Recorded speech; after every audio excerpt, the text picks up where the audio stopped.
And then it was time for Toronto to drown in the sweet sorrow of the clash at Dreamhead!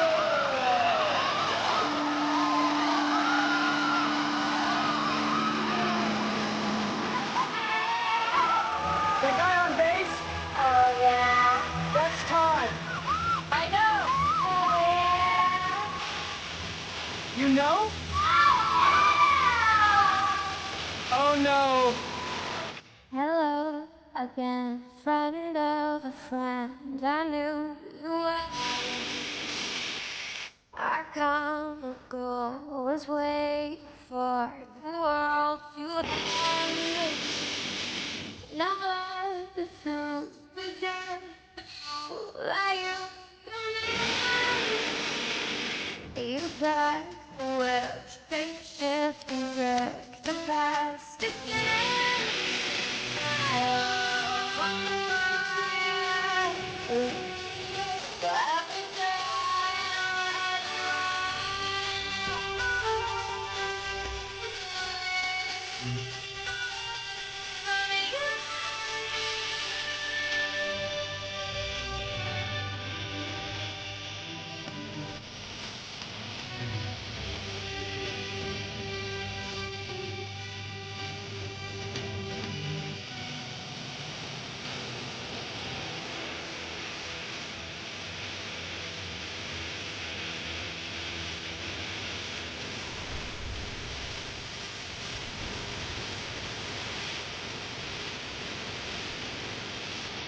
You got an automobile for a minimum wage.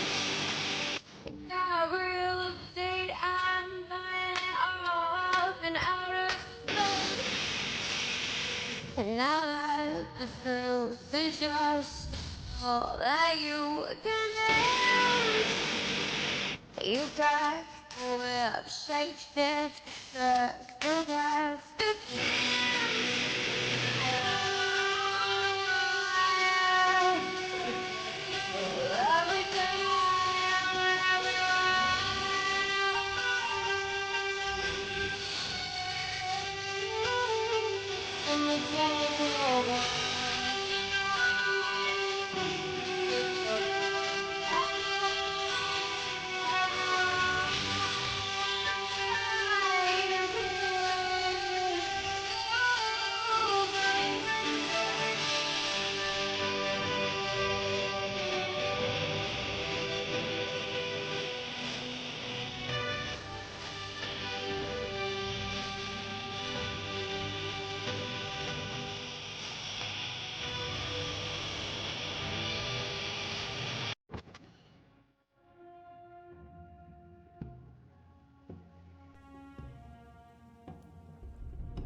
You know, in the decades that I've been covering politics and studying politics, I have seen some politicians run some really horrible campaigns. Campaigns that were just completely mismanaged. I've seen politicians go out there and make promises to actually hurt voters. I mean, we have seen politicians run on the platform of raising taxes on the working class, and that didn't go well for them. We're seeing Republican candidates today running on the platform of cutting Social Security and Medicare benefits for retirees. That's not a smart one. But as dumb as those campaigns were, up to this point, I could honestly say that I've never seen a politician tell people not to vote for them, right? I mean, that kind of seems like the exact opposite of what a political campaign is all about. You simply don't go out there and tell people, don't vote for me. Yet in New Hampshire this week, Donald Trump literally told a crowd of supporters to not vote for him. Don't believe me? Here's a clip. Take a look. So we have to be careful. You got to get out there and you got to watch those voters. You don't have to vote. Don't worry about voting. The voting, we got plenty of votes. You got to watch. We got enough votes, folks. Look, I appreciate the help, but yeah, just don't worry about it. I mean, a ballot, who wants to fill that thing out? I mean, that just takes forever. So don't vote for me. Trump 2024. A hell of a campaign slogan. You know, I mean, it's definitely a pitch we've never seen before. That's new, right? Like, Trump 2024, don't even bother voting for me. But he did it. He literally just did it. You saw that. He said, we got enough votes. I don't need your vote. Instead, y'all just go to the polls and, you keep your eyes open so that nobody's committing fraud. Now, the real irony here is that the majority of the people who have been arrested for voter fraud since the 2020 election, most of them have actually been Trump supporters. So if the Trump supporters are like, oh, okay, cool, I don't have to vote, I just have to look for fraud, they're not going to find fraud because they were the ones most likely to commit the fraud. So by them not voting, Donald Trump is actually doing the country a service and cutting down on voter fraud. Hell, he's doing... Welcome, ladies and gentlemen, to The Late Show. I'm your host, Stephen Colbert. For the last 3 weeks, the House GOP has repeatedly humiliated itself with its inability to do even the simplest legislative function, pick a Speaker of the House, proving themselves to be not so much a legislative body, but a flaming bag of poop left on the Capitol's doorstep. But today was the pièce de stupid. Because after multiple rounds of voting, starting this morning, right? The GOP narrowed their choices from 8 candidates down to 1 nominee, Minnesota Congressman Tom Emmer, seen here saying, come on, you fellas wouldn't screw me over like you did the last 2 identical guys. Come on. Don't do me like that. According to people I pay to care about it, Emmer is the House Majority Whip. He sits on the Financial Services Committee, and perhaps most notably, he got 2 DUIs, then sponsored legislation to lower the legal penalties that face accused drunk drivers. Okay, so a little self-serving. He also introduced H.R. 2435. That mailbox was already knocked down. But perhaps Tom Emmer's most enduring legacy will always be that he's the guy from this COVID-era Zoom meeting in this House committee. During COVID-19, we must make sure that our nation's sole proprietors and the smallest of small businesses receive timely Will the gentleman suspend? I'm sorry, Mr. Emmer? Yes, Are you okay? I am. You're upside down, Tom. I don't know how to fix that. He continued, full disclosure, I have been drinking, so I don't know how to fix this. Hold on, I'm just gonna drive over to the Genius Bar. So, maybe not the perfect candidate, but at least the Republicans were this close to having a functioning government, which is, of course, Donald Trump's mortal enemy. So, this afternoon, he truthed, I have many wonderful friends wanting to be Speaker of the House. Some are truly great warriors. Rhino Tom Emmer, who I do not know well, is not one of them. Oh, so close. Obviously, that eliminated the chances for Tom Emmer. But has Donald Trump ever met Emmer Tom? Mr. President, so much easier for me to smooch your butt from this angle.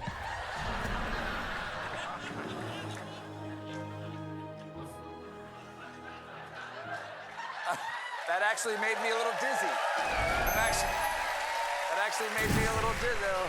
Yeah. Shortly thereafter, Tom Emmer dropped out of the speaker race. Farewell, Tom Emmer. You will be Googled. At this point, I'd call the GOP a clown car, but clowns go to college. So what now? With Emmer's ouster, there is all of a sudden a lot of Mike Johnson will be speaker buzz. Well, you know what that means. There's someone named Mike Johnson, and he will never be speaker. But who is Mike Johnson? Why, it's Louisiana congressman and cardboard cutout at the Lens Crafters, Mike Johnson. Johnson is an ultra-conservative Republican who, back in 2018, was involved in GOP efforts to overhaul the Endangered Species Act, which is why he's promised that if Republicans give him the gavel, he will jam it in a dolphin's blowhole.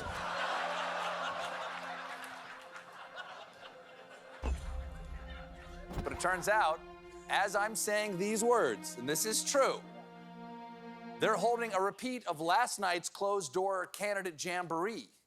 And today, we got some insight into what that questioning was like.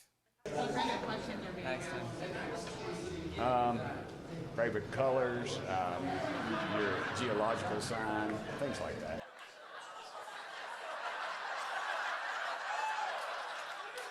Geological sign? I'm actually an igneous rising with a sedimentary moon.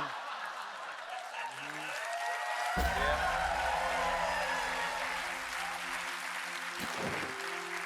So I wish the GOP lots of luck in their fun night tonight.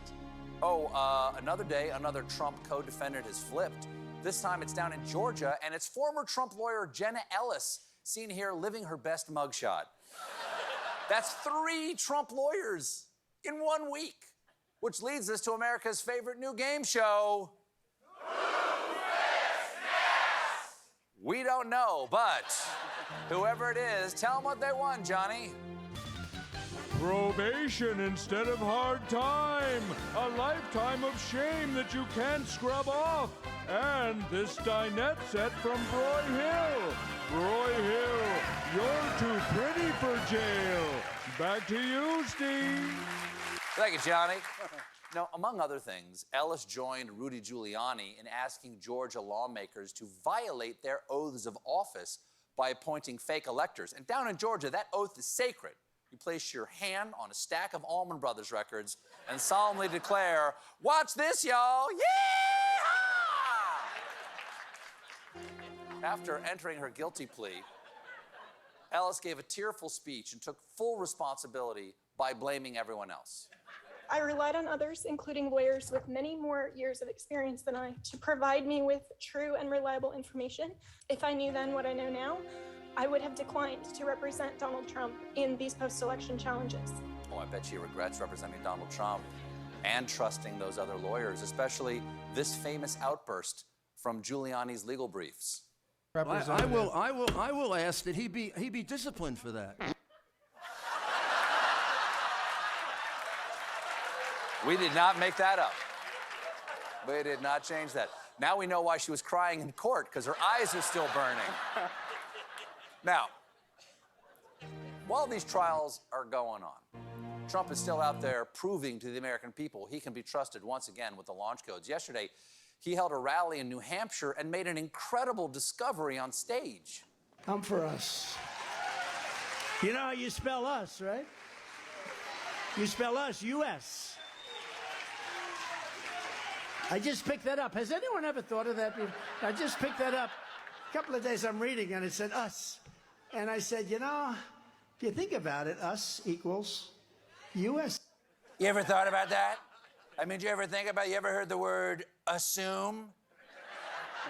You know what they say, never assume anything, but because it makes your ass yummy.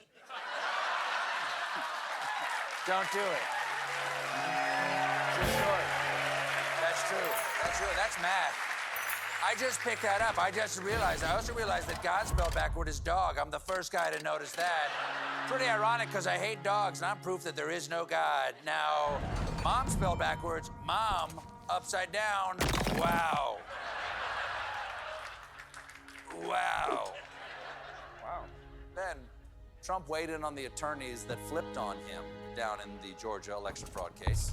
If you want to challenge the result of an election, they hound you. Look what happened this weekend with two good people.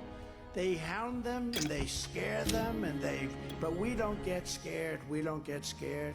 I'll tell you what, I don't mind being Nelson Mandela.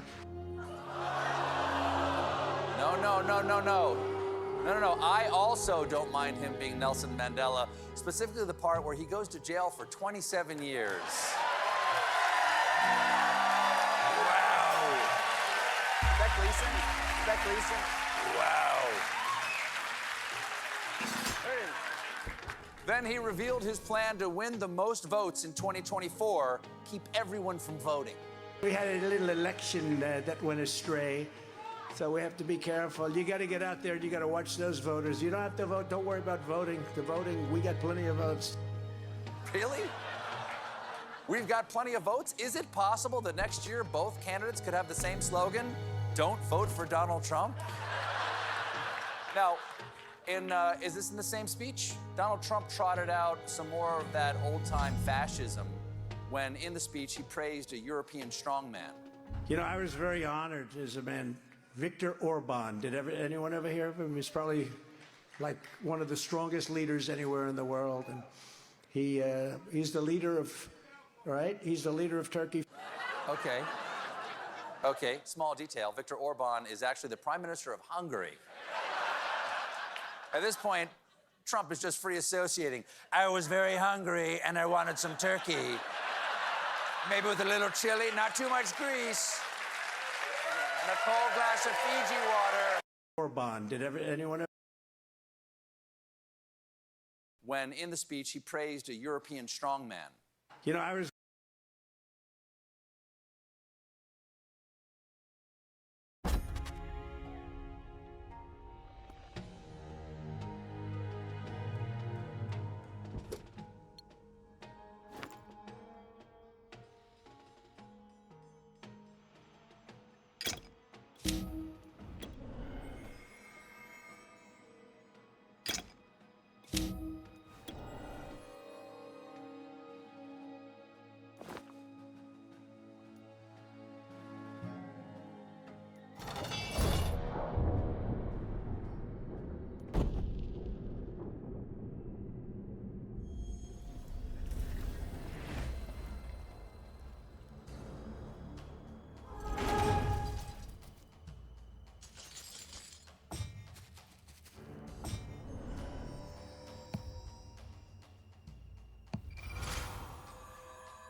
I have an email in sentence. A question that could mean nothing or everything. See, because while to many people the idea of whether or not 1010 is a senju is not important, because 1010 herself is not important. However, as I wrestled with this subject matter and pulled at the string that was this sentence, I couldn't help but find myself intrigued.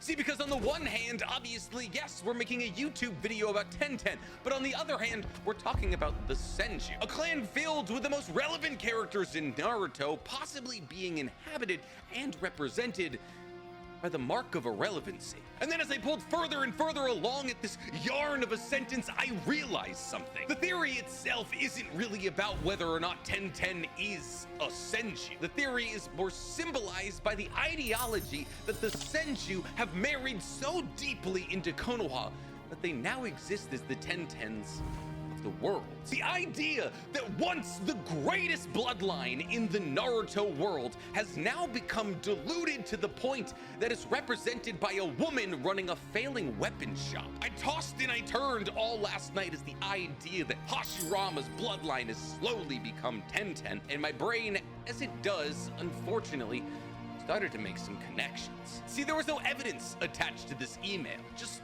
an idea, a bug drilling its way into the deepest part of my brain. I searched every internet browser I could find to see if there was anybody else talking about this connection, and yet nothing. Where did this idea come to me, shot down from heaven like Indra's arrow directly into my brain to build out one of my most atrocious theories yet? And as I tried to reject this thought, knowing full well that nobody would click on a video about 1010, the idea simply grew. Until eventually, like a teenage mother, I found myself with a project I wasn't quite sure I could handle. But it was to me this email was sent. It was I who pulled away at the string, and thus I bear the burden of responsibility for this project. And thus, I present to you, is 1010 a senju? Before we get to talking about whether or not 1010 is a senju, guys, please, for me, like this video, subscribe to the page, and hit that noti bell. And if you like the idea of me staying up all night thinking about anime theories, you're gonna love my other channel, The Weeb Commander, where instead of talking about Naruto and Boruto, I talk all other anime. And if you just like the idea of me talking about anime, then you're gonna love my anime podcast, Otaku's Anonymous, where me and Danny Mata break down everything that happened in anime this week. It's available on YouTube, Spotify, and Apple Podcasts. So, the question, is 1010 a senju? It's kind of a loaded one. So your standard Naruto fans' quick trigger reaction would be no, of course not. How could 1010, the mere mark of mediocrity, ever be a senju? In fact, the senju are stated to have some of the highest life force and chakra pools in all of Naruto, and 1010 is known for barely having any chakra. I mean, we saw this woman wield the Basho-sen, one of the 6 paths treasured tools. And while she was able to wield this legendary fan, she was only able to flap it twice, until she eventually ran out of chakra. Now that's saying something when we consider the fact that Kinkaku and Ginkaku have been wielding this somewhat endlessly for almost their entire lives. At least, that's what we believe. See, unfortunately, chakra isn't a quantifiable number. We don't have Naruto has 100 chakra and therefore 1010 has 25. Everything in the Naruto world works by basing it off other people in the Naruto world. However, in the prospect of comparing 1010 to Kinkaku and Ginkaku, we have a slight problem. See, unfortunately for us and the Gold and Silver brothers, the only time we ever see them in battle is after their death, and more specifically, after they were brought back through the means of Edo Tensei. Now, the thing about Edo Tensei is that while it doesn't give you unlimited chakra, it does give you limitless refills on your chakra. And therefore, a lot of the people that we saw reincarnated in the 4th Great Shinobi World War were stronger than they might have been while they were alive. Now, obviously, this isn't a circumstance for people who died of old age, like Hiruzen or Hashirama, but we don't know the circumstances of Kinkaku and Ginkaku's deaths. They could have been brought back in their relative prime, and their ability to spam use the 6 paths treasured tools could possibly be tied into the fact that they had infinitely refilling chakra. And now, obviously, on top of that, they were also pseudo Nine-Tails Jinchuriki, and also were distant relatives of Hagoromo. So even without the pseudo Jinchuriki-ness of Kurama,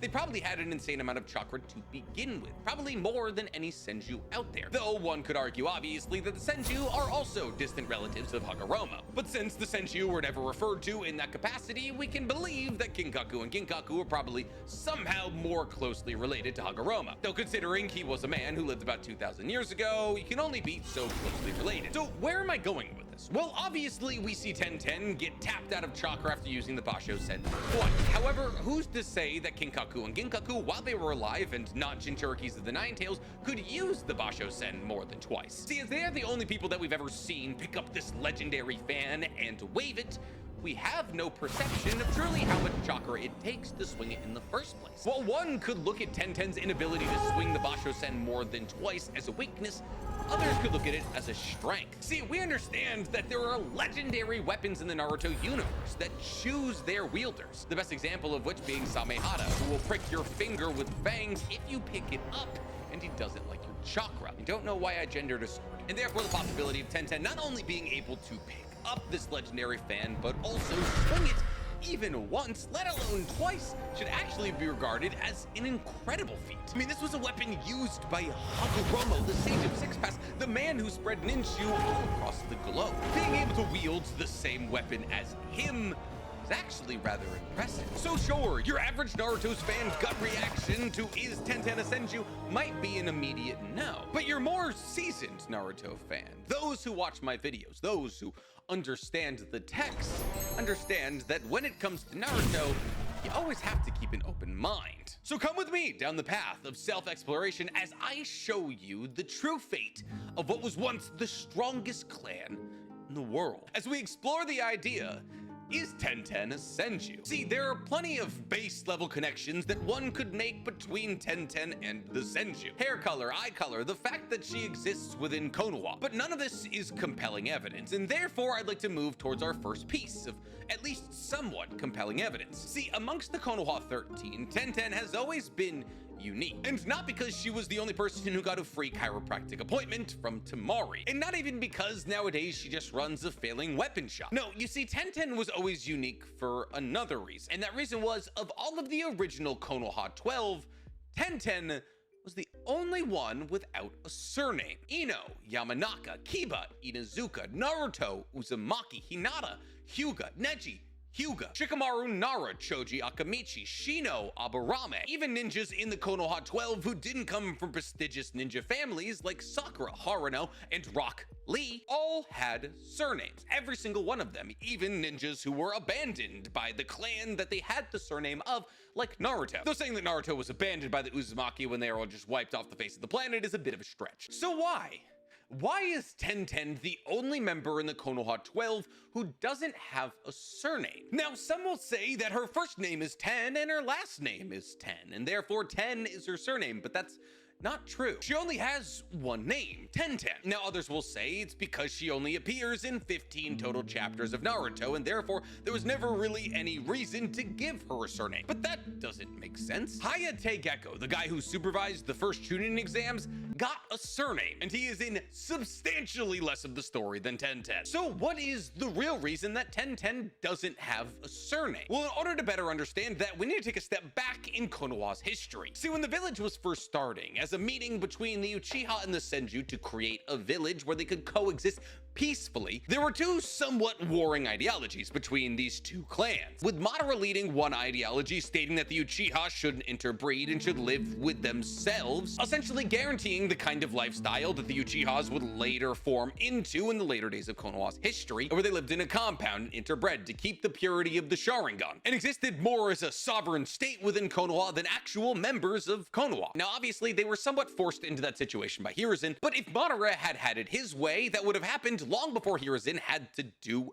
anything. Now, obviously, this was largely stemming from the fact that Madara was in a never-ending war against the ideology of the Senju. He himself was unable to break himself out of the cycle of hatred. And even though he had lost his brother Izuna and lost in a battle to Hashirama and Tobirama, who had spared him, and even though they had come together and created this village, that ideology never left Madara. However, in a story as old as time, whatever ideology Madara had, Hashirama tried to be the embodiment of the opposite. And thus, instead of having all of the Senju continue to interbreed and grow the strength of the clan, Hashirama sent a message out to all of his clan brothers and sisters. He said to them, "We are no longer the Senju clan. We are now Konoha. And our real pride and effort should be focused on strengthening Konoha, not the clan. And thus Hashirama and Tobirama told their entire clan to marry outside of the Senju, to incorporate the incredibly powerful Senju blood into the blood of the city. As if they had continued to strengthen the clan, of course there would be a strong subsection of Konoha in the Senju clan. However, if they married outside of the clan, the entire village would get stronger by having Senju blood pumping through its veins. And thus, in essence, the Senju clan was dissolved, which is why we don't see a massive subsection of Senju and Konoha like we do with the Uchiha, and why Tsunade appears to be the last Senju. See, the Senju were more likely than not only motivated to marry outside of the clan, but also to drop the Senju name, because by abandoning all clan pride, they could focus all of their pride into Konoha. And this makes a lot of sense, because think about it. The Senju clan was just as prosperous, if not more prosperous, than the Uchiha clan. There were thousands of them. At one point, they represented probably half of the population of Konoha. So how, in 3 to 4 generations, could the Senju go from half the population of Konoha to non-existent? It doesn't make sense. How would Tsunade be the last Senju? Unless she wasn't. See, Tsunade isn't the last Senju, she's just the last to bear the Senju name, because Tsunade comes from Senju royalty. She's Hashirama's grandchild. She is the princess of the Senju, the princess of Konoha. And thus, in order to represent the lineage and pay homage to Hashirama, one of the greatest men in Konoha's history, she holds on to the name. But the Senju marrying outside of the clan and dropping their names makes more sense than just there's no Senju. Konoha is also the strongest village in Naruto, with only really the Hidden Cloud giving them a run for their money. And that's most likely because Hagoromo probably had another lineage that grew up in the Hidden Cloud. That's where Kinkaku and Ginkaku came from. But we know that in Naruto, genetics mean a lot. And therefore, how could Konoha, which had no advantages outside of the 2 clans that came together to form it, truly become the strongest village by far? And to that I say, genetics intermarrying, specifically of the Senju, because we know the Uchiha didn't do it, which leaves us with only one option: the Senju. And it's not like we don't know of Senju members marrying outside of the clan. Hashirama was very famously married to Mito Uzumaki, and his marriage was a political move to strengthen the connection between the Uzumaki and Konoha. So Hashirama was setting the precedent. So Tenten not having a surname could be symbolic of the fact that she hails from the Senju, who abandoned their surnames in solidarity with the village they were building. Point for the theory. On top of that, let's keep talking about that surname, Senju. Technically, Senju in Japanese means 1,000 tasks, and the name is supposed to represent the fact that the Senju weren't specialists in anything. In fact, they were just good at everything. This was supposed to contradict the incredibly singular powers of the Uchiha and their Sharingan. But if there's one thing that could possibly tie Tenten to the Senju clan, it is her proclivity for picking things up incredibly quickly. See, Hashirama used a lot of things in his arsenal. He used Wood Release, he used Sage Mode, but he also used a ton of Kenjutsu. In fact, when Hashirama wasn't using his Wood Release, he's often seen with a massive scroll filled with weapons, with obviously the most iconic being Hashirama's massive Buster Sword. But this is the true power of the Senju, diversity in their power and the chakra to back it up, that ties largely into a mastery and a proclivity for Kenjutsu, which Hashirama is the representation of. And thus, the powers of Tenten's kit should sound somewhat familiar. See, now obviously the connection between Hashirama has a scroll filled with weapons and Tenten's entire kit is filling scrolls with weapons is a bit shallow. But when you consider the last name of the Senju, the 1,000 tasks, and the fact that they as a clan were well known for their ability to do everything, the connection starts to get a bit thicker. Now one could obviously argue that Tenten doesn't do everything, and in that capacity you would be correct. She rarely, if never, uses ninjutsu or genjutsu and barely uses taijutsu. Basically all she uses is kenjutsu. However, so far as it pertains to kenjutsu, she is genius. See, the Basho Sen isn't the only weapon that Tenten has ever picked up and mastered like that. See, every weapon that Tenten has ever picked up, she has picked up and mastered like that. Even just prior to picking up the Basho Sen and using it against Kakuzu, she picked up a massive ball and chain weapon that she was able to use with mastery in a matter of seconds. And that is a level of skill over multiple different things that I would tie into the idea of the 1,000 tasks. See, sure, obviously Tenten hasn't mastered ninjutsu or taijutsu or genjutsu, but she has mastered Kenjutsu, to the point where the 1,000 tasks that she can pick up and have mastery in everything are just individual weapons that she may or may not have bumped into yet. And some of those weapons that she's mastered include sacred tools of the Sage of Six Paths, which for all we know might actually have a caveat that only those who are closely related to Hagoromo are able to use, as the only other wielders of these weapons have been Kinkaku and Ginkaku, who are very well notably connected to Hagoromo. But you know who else is connected to Hagoromo?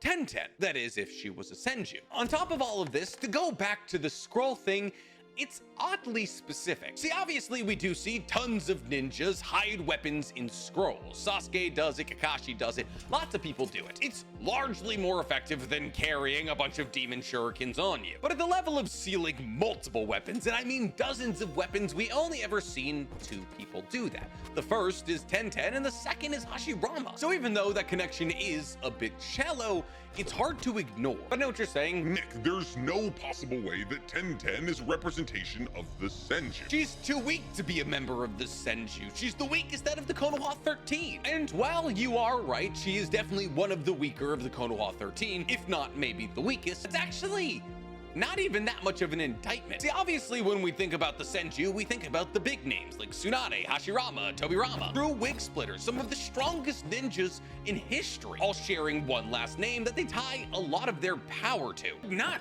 every Senju was Hashirama. That's why Hashirama was in charge. Just like how not every Uchiha is Itachi. That's why he killed them all. Sure, your average Senju had much higher life force and chakra pools than your other average Lee or Haruno. That doesn't mean that every Senju was Kage material. Bearing the Senju name, or lack thereof, doesn't mean that one day you're gonna become the strongest person on Earth. For thousands of years, it just meant that you're gonna be battling against an Uchiha with either 1 or 3 Tomei Sharingan, which was impressive, obviously, but it doesn't mean that you're some planet-busting foe. And honestly, some of those base Senju probably were weaker than Tenten. I mean, let's remember that Tenten, during the 4th Great Shinobi World War, was able to destroy, I believe, 2 of Kakuzu's masks. And this was Edo Kakuzu, with infinitely refilling chakra and a somewhat, I guess, prime body, if you could consider any iteration of an Earth Grudge Fear body prime. That's an impressive feat. That's the 5th strongest Akatsuki member. That's a man that battled against Hashirama without Earth Grudge Fear and survived. And yet Tenten was able to destroy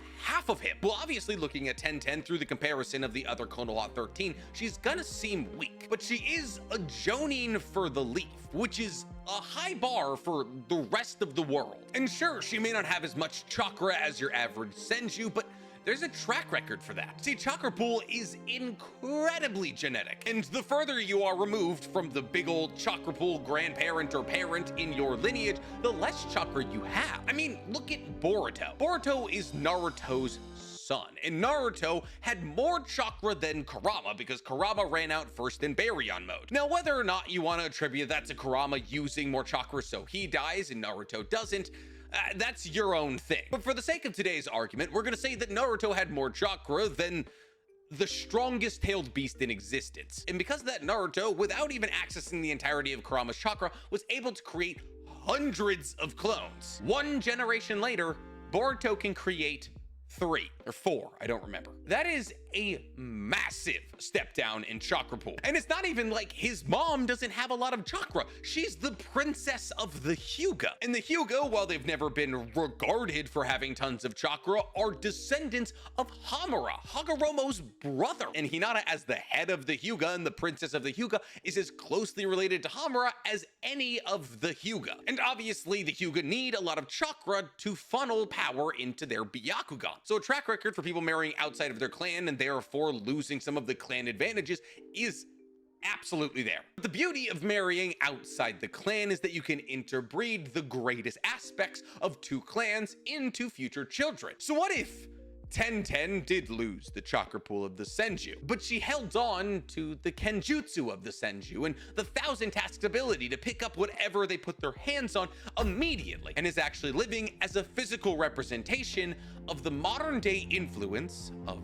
the Senju clan? Seems to make a lot of sense to me. The normalcy that the Senju clan has been able to achieve in Konoha, while some might see it as a downgrade, a rising tide lifts all boats. Sure, to think of 1010 as the representation of how far the Senju clan has fallen is somewhat depressing, but that's only when you think about the Senju clan through the eyes of Hashirama and Tobirama and Tsunade. But in reality, that Senju blood pumping its way into the body that is Konoha and strengthening all the future generations of ninja is a triumph. 1010 lives as a physical embodiment of Hashirama's will to make sure that the Senju clan dissipates into Konoha and strengthens it in its entirety. And that's kind of awesome. But what do you guys think? Do you believe that 1010 could be a Senju?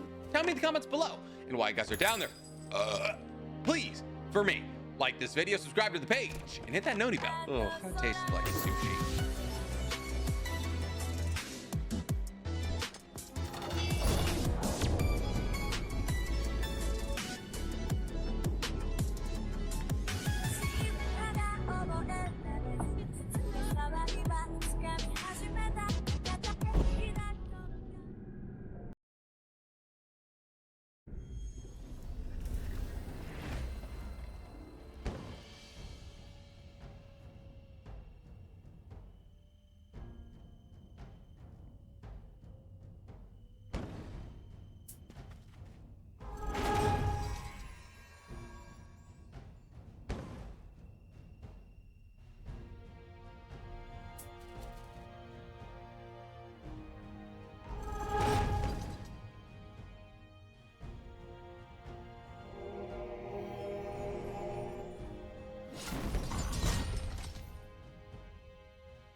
So.